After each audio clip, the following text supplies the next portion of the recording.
How does microfinance address poverty?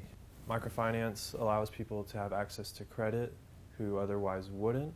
So in poor communities, rather than focus on the day-to-day operations and survival, through a small loan, individuals actually have the opportunity to grow and have stable foundation for their families and their endeavors. Microfinance helps the poor meet their basic needs, as well as provides a safety net in the case of a natural disaster, death, or anything else that might hinder someone from supporting their family or earning a living. With access to credit, savings, insurance, and other financial resources, people in poverty are more resilient and better equipped to handle everyday challenges. Microfinance can ease the hardship that comes along with a death in the family, serious illness, or the loss of assets as an entrepreneur. Microfinance empowers individuals, giving them the opportunity to be entrepreneurs to change their lives for the better, rather than charity, which can give the sense of victimization and keep individuals dependent on aid. Microfinance reinforces the idea that people can achieve their dreams if they have access to capital. Microfinance can provide these resources to help individuals and families lift themselves out of poverty.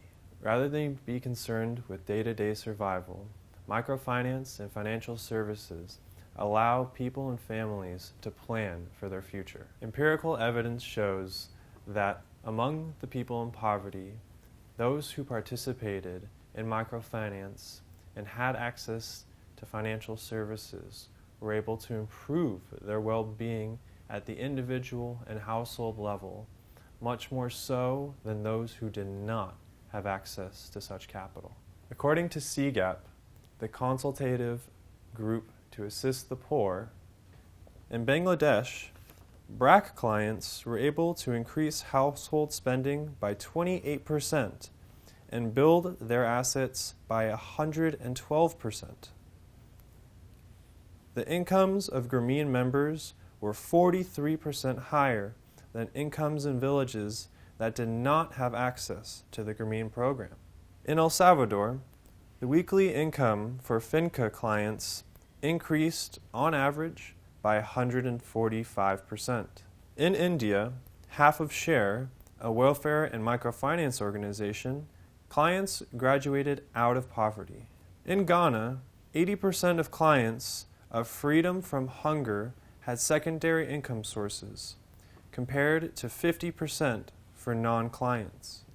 In Lombok, Indonesia, the average income of BRI borrowers increased by 112%, and 90% of households graduated out of poverty. In Vietnam, Save the Children clients reduced food deficits from 3 months to 1 month.